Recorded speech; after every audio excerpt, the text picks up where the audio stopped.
तुम्हारी इन्फॉर्मेशन गलत थी जिसकी बुनियाद पर अमेरिका ने ईरान पर हमला किया और उसके बाद उसको मार पड़ी। उस हमले के बाद अमेरिका को मार पड़ी तो अमेरिका ने अब मुझे डांटना शुरू कर दिया। ये बड़ी दिलचस्प कहानी है। अमेरिका ने नेतन्याहू को डांटा और नेतन्याहू मोसाद के सरबराह पर बरस पड़े। सारी सूरत हाल के बारे में आमिर रज़ा से बात करते हैं। आमिर भाई, उसको गालियाँ पड़ी अमेरिका से, जेडी वैंस ने नेतन्याहू को गालियाँ दी, अब नेतन्याहू मोसाद के सरबराह पर बरस पड़े हैं कि भाई तुमने गलत इन्फॉर्मेशन दी थी। देखिए, पहली बात तो यह है कि मुझे ये खबर पढ़ के ही बड़ी हैरत हुई थी कि मोसाद का सरबराह अभी तक ज़िंदा है। ये चुल्लू भर पानी में डूब के मर क्यों नहीं गया? आपने मुझे पिछले व्लॉग में भी ये सवाल किया था कि CIA कहाँ थी, तो मैंने आपसे ये कहा था कि जब मोसाद रखी हुई थी इसी काम के लिए तो सारे का सारा रिलाय जो था वो मोसाद पर किया जा रहा था। सैटेलाइट्स दिए गए थे मोसाद को और तमाम वो वसाइल फराहम किए गए जिससे ईरान को कमज़ोर किया जा सकता था। मोसाद ने बड़ी खूबसूरती के साथ खित्ते के तमाम ममालिक को ईरान के ख़िलाफ़ जो है उभारा, अमेरिका को अड्डे फराहम कराए, अमेरिका की तमाम जो स्कोरिंग थी वो मोसाद ने की। तो मोसाद का चीफ जो है इसका सारा का सरबराह था। देखें, मैंने आपको कहा एयाल ज़िमर बीरो बड़ा जर्नल है। हाँ जी, ये वो जर्नल है जिसने अली लारेजानी को जो है मारने के साइन पर दस्तखत किए थे, वो शहीद हो गए। और ये सारा कुछ मोसाद के कहने पे हुआ कि इनका ये लीडर कर देंगे, आप इसको शहीद कर देंगे तो उसके बाद आपको ये सूरत हाल मिलेगी, यानी अली हामनाई को आप शहीद करेंगे तो उसके बाद लोग बाहर निकल आएंगे। जब ये ना हुआ तो उसने कहा कि आप अली लारेजानी को शहीद कर दें, लोग बाहर निकल आएंगे। ये मोसाद चीफ असल में ही अमेरिका और इजराइल को मार परवाने वाला है। मैं ये समझता हूँ शायद ये ईरान का हमदर्द है, हो सकता है। अगर ये इजराइल का और अमेरिका का हमदर्द होता तो अब तक चुल्लू भर पानी में डूबकर, जिस तरह से जिसने हिटलर को मशवरा दिया था दूसरी जंग अज़ीम का शुरू करने का, कहते हैं कि सबसे पहली गोली उसने अपने दिमाग पर चलाई थी कि मैंने ये क्या हरकत कर दी, मैंने अपनी कौम को एक बड़ी जंग में फंसा दिया।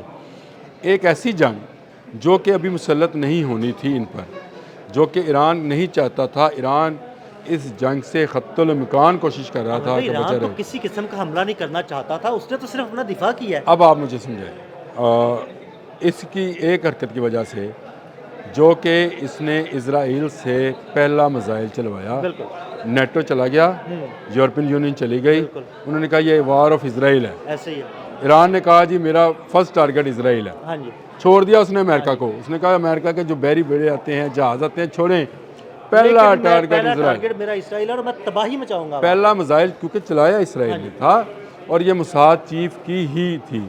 देखिए, अच्छा भला आबना हुरमुज़ जो थी उस पर पूरी मिडल ईस्ट जो थी, पूरी दुनिया को तेल की सप्लाई होती थी, ईरान उसमें से कुछ नहीं ले रहा था। हाँ जी। अब आबना हुरमुज़ पे कौन काबिज हो गया? ईरान काबिज हो गया और मुस्तकबिल में आप वहाँ से कोई जहाज गुजारेंगे तो ईरान उसके पैसे लेगा। और अब अगली खबर ये है कि बाबुल मंदब भी गया। बिल्कुल। अब आपकी वो नहर स्वेज भी, अब मुझे लगता है वो भी कोई कार्रवाई डालने लगे। अब नहर स्वेज भी रुक गई। बिल्कुल। अब नहर स्वेज का रास्ता रुकेगा, बाबुल मंदब रुकेगा, बहीरा अहमर रुकेगा, जो जिसको बहीरा सुर्ख भी कहा जाता है, वो रुक जाएगा। तो मेरा ख्याल है कि दुनिया की पूरी की ट्रेड रुकने वाली है और ये सारे के सारा इल्ज़ाम अमेरिका नेतन्याहू पर और नेतन्याहू मोसाद के चीफ पर, और मोसाद का चीफ शायद इसके बाद खुदकुशी कर ले, जो कि मुझे इसको बहुत पहले कर लेनी चाहिए थी। इतनी बड़ी मिस कैलकुलेशन कि ना आपने ईरानियों के तारीख़ को पढ़ा, ना आपने ईरानियों के मिजाज को देखा, ना आपने ईरान की 25 साला जंग की तैयारी को मॉनिटर किया, ना सिर्फ ना मॉनिटर किया बल्कि उसको कहते गेज भी नहीं किया। तो किस हद तक है? देखें, 5 साल की तैयारी किए बैठा है ईरान और इनके ख्याल में ये था कि 5 दिन में मामला ख़त्म हो जाएगा। अब 25 साल की एक मुल्क की सिर्फ इसलिए हो कि उसने अपना दिफा कैसे करना है। तो कल जब हम खार्क पे कर रहे थे पूरा एक हमने व्लॉग किया था, तो मैंने आपसे कहा था कि जितने आएंगे मारे जाएंगे, क्योंकि 25 साल हो गए हैं उनको तैयारी करते हुए। उनको पता है कि खार्क की क्या अहमियत है और उसको किस तरह से उन्होंने कंट्रोल करना है। जो इनके पैराट्रूपर्स आएंगे वो मारे जाएंगे अगर ये अभी भी मोसाद पर रिलाय करेंगे, क्योंकि CIA यहाँ पर इन्वॉल्व नहीं है। CIA सिर्फ बहुत ही कम ऑपरेशन देखते हैं जो कि मालियाती ऑपरेशन है, जिसको मैं आपको बताऊँ। पहला हिट मुत्तहिदा अरब अमारात में जिस बिल्डिंग पर हुआ था वो CIA की बिल्डिंग थी। बिल्कुल बिल्कुल और मैंने आप मेरा व्लॉग निकाल कर देखें, मैंने आपसे कहा था यहाँ बैठकर मुत्तहिदा अरब अमारात में अमेरिका की मुआशी मामलात को देखा जाता है, फंडिंग होती थी, बिल्कुल माली मामलात देखे जाते थे। मुसाद जो कहता था, जिस एजेंट को कहता था, उसको पैसा दुबई के ज़रिए डिलीवर होता था।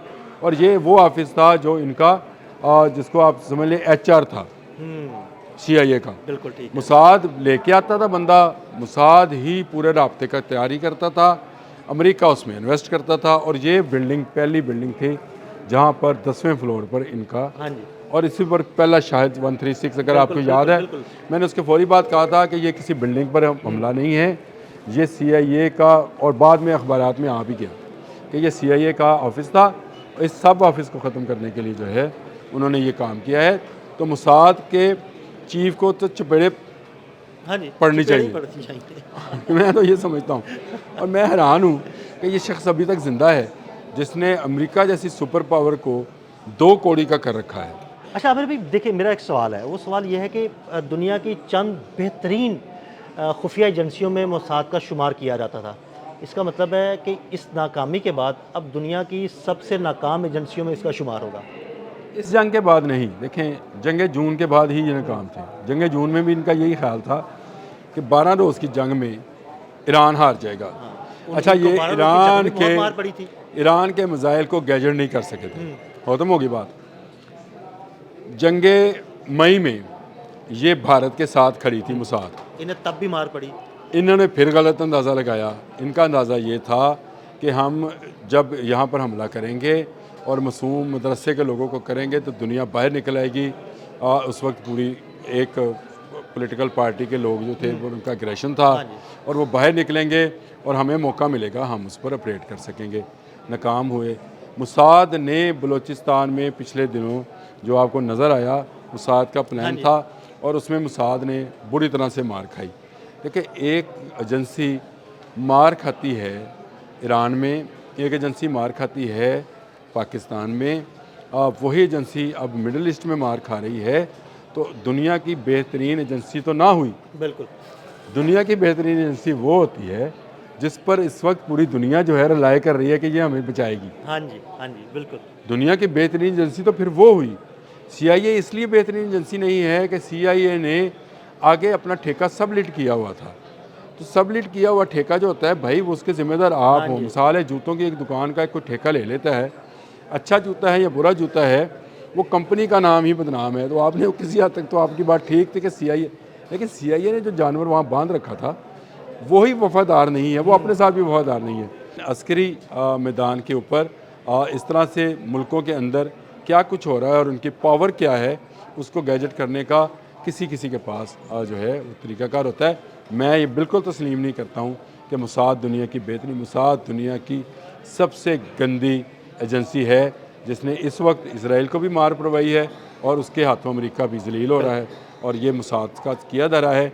मुसाद के चीफ को डूब के मर जाना चाहिए कि उसने गलत इन्फॉर्मेशन से इतनी बड़ी सुपर पावर को जो है इस वक्त मैं समझता हूँ लूज़र पावर बनाया हुआ। बिल्कुल, बहुत शुक्रिया आमिर भाई। मज़ीद अपडेट्स के लिए हमें फॉलो करते रहें। अदील अहमद और आमिर रज़ा को इजाज़त दीजिएगा। अल्लाह हाफ़िज़।